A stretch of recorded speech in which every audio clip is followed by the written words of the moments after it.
In order for you to succeed in anything or be good at anything, you have to be consistent. There is no shortcut. And it's human nature. It's very easy for us to be consistent when things are working in our favor. For example, if you are a content creator like me, it's easier for you to keep up with the uploads, to keep up with the videos, if you're getting the numbers. Like if you're getting the likes, if you're getting the comments, if you're getting the views, and if you're getting the interactions. The same thing applies to a business person. It's easier for you to keep at it if you're seeing the profit margins. Like if you're seeing worth in your investment, you'll definitely keep on going on.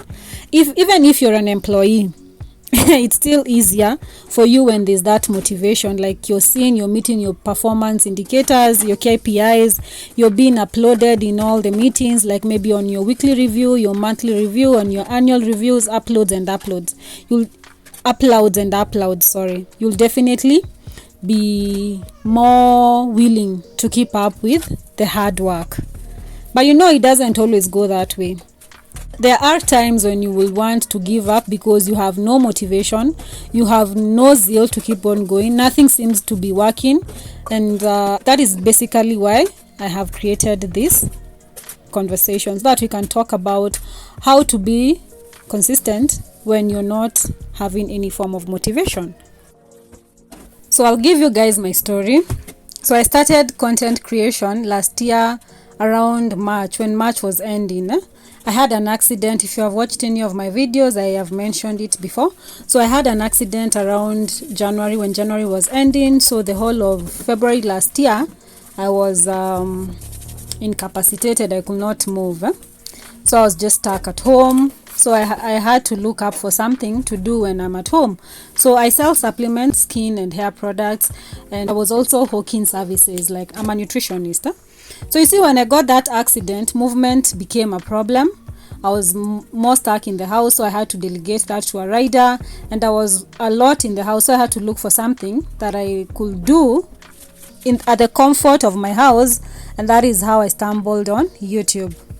Remember, I had no prior, done nothing when it comes to research or education about YouTube or content creation.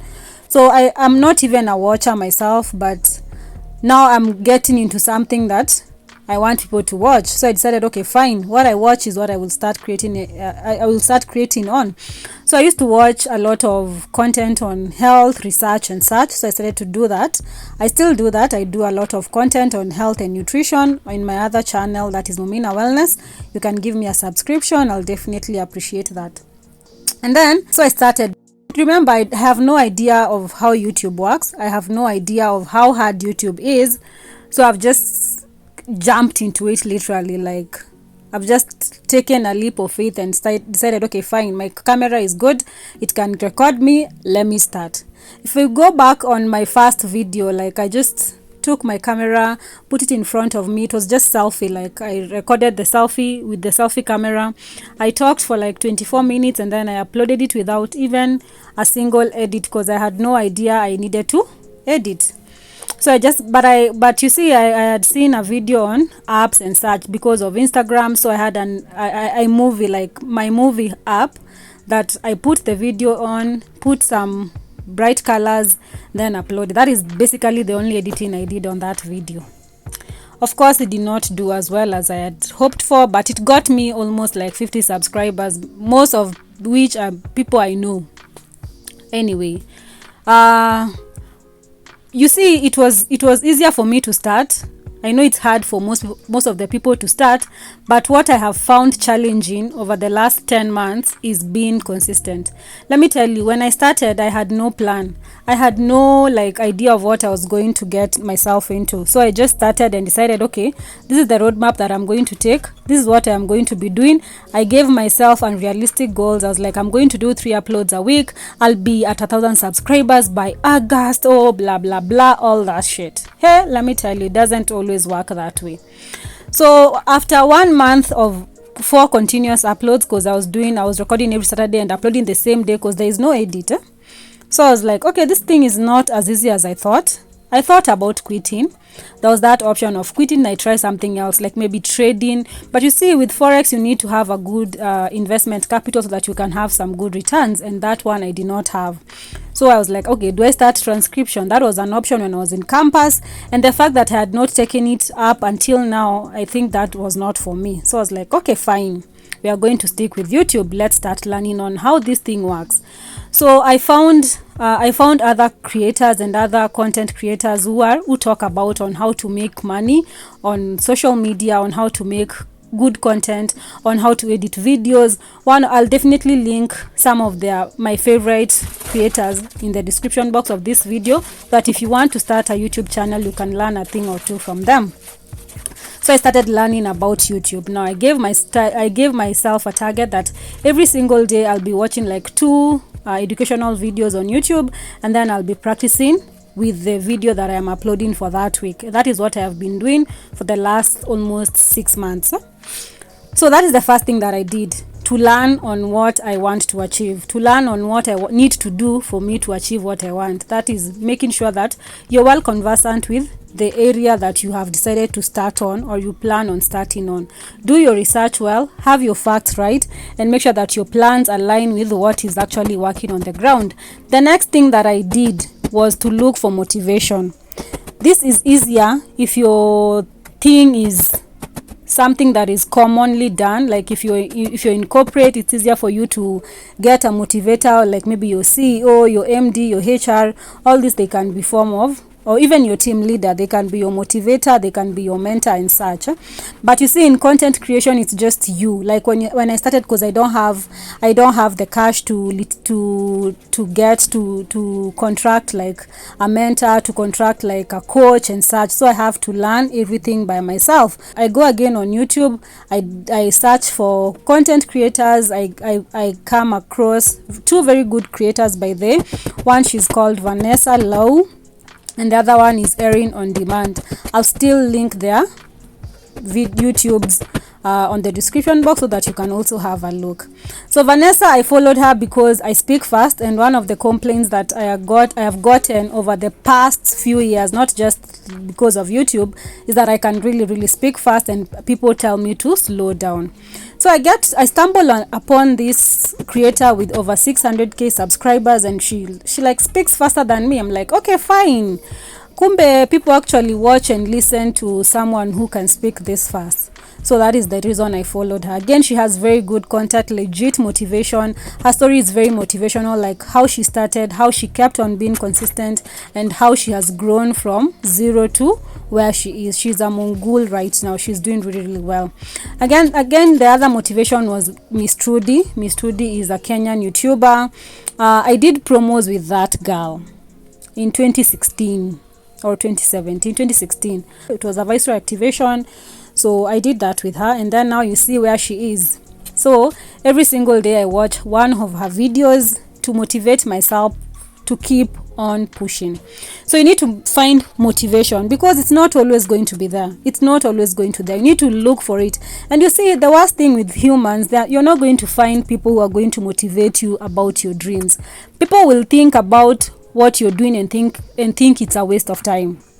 The number of times I have gotten people forwarding me jobs, even my own mom telling me, you know what you're doing. Even my own boyfriend, my own husband is like, baby, like, get something else, do something else. I'm also trying, because you see, again with YouTube, it's hard if you're doing it and there's no money. You see, you need to survive. So I'm still running my business, I'm still coaching, I'm still doing wellness, I'm still doing meal and diet plans and such. That is the main reason I attribute the fact that I still am not in a position to post like 2 or 3 videos a week, because I am still all over.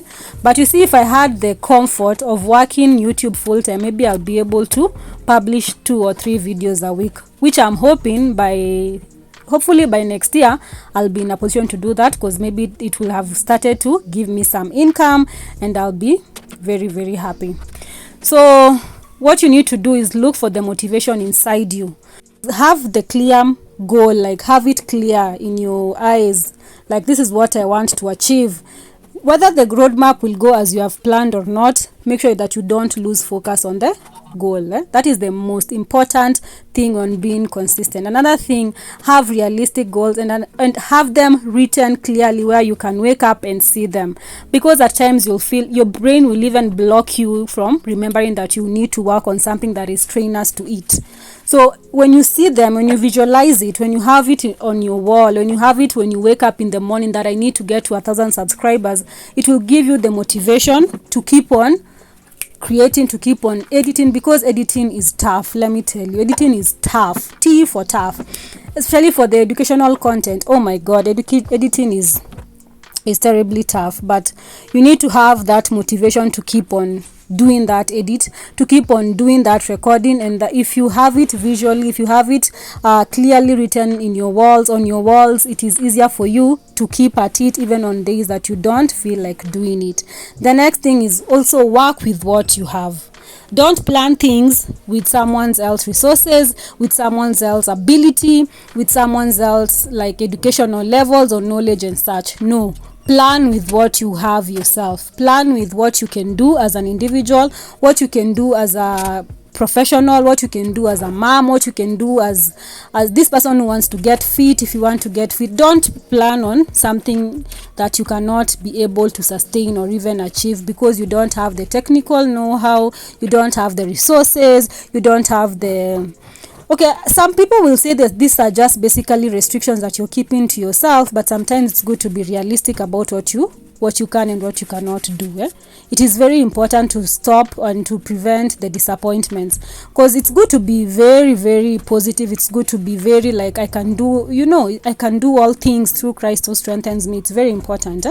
But again, it's good also to be realistically, this cannot be achieved until I have this, and this cannot be achieved until I have this. It's also okay.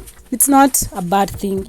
The other thing also I have come to do over the last 10 months is be a lot more spiritual and more religious. I pray more, and I think it has helped me a lot to maintain sanity when things are not going as I plan, because most of the time they have not been doing that. But we thank God because in his holy book he promises us the world. He promises us only good things, and if you work hard, if you keep at it, if you keep on going, things will be okay. Never give up. Believe in your dreams, believe in yourself, and you got this. It is important to also watch and listen to positive things about consistency, because it's hard. So do not listen about negative criticism on consistency, because you don't want to be in that space. So understand that and keep on working on your dreams irregardless. Have the vision, have the goals, have the plans, and have the roadmap. Make it clear. And also pray to God to give you strength. Take care of yourself. Do not again overwhelm yourself, because if you're overwhelmed, it's easier for you to quit than to keep going. Thank you so much for watching.